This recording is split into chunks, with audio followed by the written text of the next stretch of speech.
Vision இல்லாமல் ஒரு business start பண்ணுறது. எதுக்கு ஸ்டார்ட் பண்ணுறது தெரியாது, ஏதோ ஸ்டார்ட் பண்ணுறோம் அவ்வளோதான். ஓகே, நானும் பிஸ்னஸ் பண்ணுறேன். அந்த மாதிரி ஒரு ஆட்டிடியூட ஸ்டார்ட் பண்ணால் அந்த business will be a failure.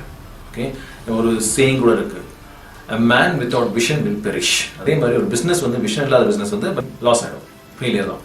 So அதனால் உங்களுக்கு விஷன் கிளியராக இருக்கணும். எதுக்காக பண்ணுறோம், இதோட பர்பஸ் என்ன, இதோட யூஎஸ்பி என்ன, இதில் வந்து நான் என்ன யூனிக்னஸ் கொடுக்க முடியும், அந்த மாதிரி நீங்கள் கொடுத்தீங்கன்னா ஆட்டோமேட்டிக் சக்ஸஸ்ஃபுல்லாக. ஸ்மால் பிஸ்னஸ்ன்றது ஸ்டார்ட் பண்ணது ஸ்மாலாக தான் இருக்காங்க. ஏன்னா அதை பெருசாக பண்ணுறது அவங்களுக்கு அது ஐடியா இல்லை. எக்ஸாம்பிள் சொல்லணும்னாக்கா மைக்ரோசாஃப்ட் எடுத்துங்க, இல்லை இன்ஃபோசிஸ் எடுத்துங்க. பெரிய பெரிய கம்பெனிஸ்லாம் வந்து பார்த்தீங்கன்னா அவங்க ஸ்டார்ட் பண்ணதே ஒரு கார் கேரேஜ்லேருந்து ஸ்டார்ட் பண்ணாங்க. ஒரு கார் கேரேஜ்லேருந்து ஸ்டார்ட் பண்ணி நீங்கள் பெரிய இண்டஸ்ட்ரியல் பெரிய ஆர்கனைசேஷனாக இருக்காங்க. அப்போ சின்ன பிஸ்னஸ்க்கும் பெரிய பிஸ்னஸ்க்கு என்ன டிஃப்ரென்ஸ்னாக்கா சிஸ்டம். ஸோ அந்த சிஸ்டம் இருக்குது. சிஸ்டம்ன்றது வந்து பார்த்தீங்கன்னா நான் இந்த பிஸ்னஸில் இல்லைனா கூட இந்த பிஸ்னஸ் ரன் ஆகுமா, இதுதான் சிஸ்டம். ஓகே, ஸோ அந்த சிஸ்டம் எகெயின் இது ஒரு ட்ரைனிங் ப்ராசஸ். ஓகே, இதில் வந்து நிறைய பேர் தெரியாமல் மாட்டிக்கிட்டு முடிச்சுட்டு ஸோ அவங்களே வந்து பார்த்தீங்கன்னா நான் தான் பாஸ், நான் தான் மேனேஜர், நான் தான் அக்கௌண்ட், நான் தான் எல்லாமே. அங்கே என்ன ஆயிடுது, ஒரு சின்ன வட்டத்திலே இருப்பீங்க அண்ட் பெருசாக நீங்கள் க்ரோ பண்ண முடியாது. ஸோ தப்பு இல்லை, பட் லேட்டர் ஆன் நீங்கள் ஒரு சிஸ்டம்க்கு சுவிட்ச் ஓவர் பண்ணணும். அது ரொம்ப இம்பார்ட்டன்ட்.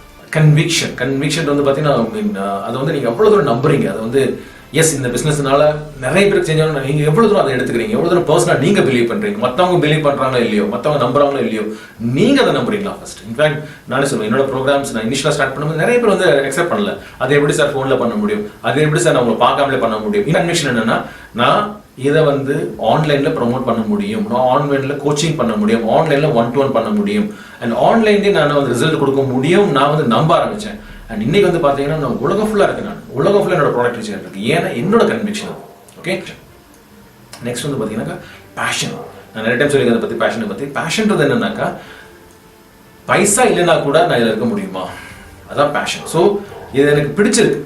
ஓகே, பிடிச்சு பண்ணுங்க. அதை நீங்கள் பிடிச்சு பண்ணாமல் என்ன ஆட்டோமேட்டிக்காக உங்களுக்கு தேடி வரும். உங்கள் பிஸ்னஸும் க்ரோ ஆகும், ஆட்கள் உங்களுக்கு தேடி வருவாங்க. பட் பேஷன் இல்லாத நீங்கள் பண்ணும்போது, சும்மா ஏதோ பண்ணும்போது, ஏதோ பண்ணுறோம், ஏதோ சம்பாதிச்சோம், ஏதோ ஒரு இது கிடைக்குமா, இவ்வளோ சம்பாதிக்கும் அப்படின்னு பண்ண ஆரம்பிச்சிங்கன்னா கிடைக்காது. டிசிப்ளின் சொல்லும் போது self discipline. Self small business போது நான் எப்போ வேணா எந்திரிக்கலாம், யார் பங்கெடுக்க போகிறோம் அப்படின்னு நான் எப்போ வேணா பண்ணலாம், எப்போ வேணா ஸ்டார்ட் பண்ணலாம், எப்போ வேணா க்ளோஸ் பண்ணலாம், அண்ட் என்ன வேணா பண்ணலாம். ஆனால் எனக்கு மாதம் பைசா மட்டும் வந்துடணும் அப்படின்னு நினச்சிங்கன்னா சாரி. ஒரு ப்ராப்பர் பிளானிங் இருக்கணும். எத்தனை மணிக்கு நான் தூங்குறேன், எத்தனை மணிக்கு நான் எந்திரிக்கிறேன், என்ன பண்ணுறேன், என்னோட டே ஆக்டிவிட்டிஸ் ஃபுல்லாகவே இருக்கணும். இன்ஃபேக்ட் என்னோட ப்ரோக்ராம்ஸ் எல்லாமே செல்ஃப் டிசிப்ளின் வந்து ரொம்ப ரொம்ப இம்பாக்ட், இன்க்ளூடிங் பர்சனல் இன்க்ளூடிங் உங்கள் ஃபிசிக்கல் ஃபிட்னஸ், அதுவும் ரொம்ப இம்பார்ட்டன்ட். அண்ட் என்னோட செகண்ட் ட்ரைனிங் வந்து பார்த்தீங்கன்னா நம்ம mind power trainings, so mind power tracks, so எல்லாமே இம்பார்ட்டன்ட் ஃபார் செல்ஃப் டிசிப்ளின். அந்த செல்ஃப் டிசிப்ளின் இருந்தால் தான் நீங்கள் சக்ஸஸ்ஃபுல்லாக ஆக முடியும். வில்லிங் டு லேர்ன், கற்றுக்கணுன்ற ஒரு ஆர்வம் இருக்கணும். ஓகே, நிறைய பேர் வந்து பார்த்தீங்கன்னா எனக்கெல்லாம் தெரியும், இது போதும், இதை வச்சு கற்றுக்கலாம், இல்லைன்னா எதாவது ஃப்ரீயாக கிடைக்குமா, இந்த மாதிரி ஆட்டிடியூடாக இருக்குது. நீங்கள் என்னத்தை கொடுக்குறீங்களோ அதான் உங்களுக்கு கிடைக்கும். ஸோ எனக்கு ஃப்ரீயாக கிடைக்குன்னா நீங்கள் என்ன கொடுக்குறீங்க, ஃப்ரீ, நத்திங், ஒன்றுமே இல்லை. அப்போ என்ன கிடைக்கும், நத்திங், அதான் உங்களுக்கு இருக்குது. அதனால தான் இன்னைக்கும் நீங்கள் ஸ்ட்ரகிள் பண்ணிட்டு இருக்கீங்க. ஸோ அந்த ஆட்டிடியூட் நீங்கள் சேஞ்ச் பண்ணாத வரைக்கும் நீங்கள் வாழ்க்கையை சேஞ்ச் பண்ண போகிறதே கிடையாது. So be willing to learn. நம்ம வந்து அகெயின் நான் சொல்கிறது வந்து பார்த்தீங்கன்னா எல்லாத்தையுமே கற்றுக்க ஆசைப்படுங்க, எல்லாத்தையும் கற்றுக்க ஆசைப்படாதீங்க. உங்கள் ஏரியா எது அதை கற்றுக்க ஆசைப்படுங்க. அண்ட் நீங்கள் கற்றுக்கிற ஆள், கற்றுக் கொடுக்குற ஆள் அவர் ரியலாகவே சக்ஸஸ்ஃபுல்லாக ரியலாகவே அச்சீவ் பண்ணியிருக்காரு, அதை பாருங்க, அதை ட்ராக் பண்ணுங்க. Be willing to learn. Because அது இல்லைன்னா சும்மா போயிட்டு யார்கிட்டயோ ஒருத்தனை கற்றுக்கிட்டு நானும் அதை கற்றுக்கிட்டுன்றது வேஸ்ட், ரைட்?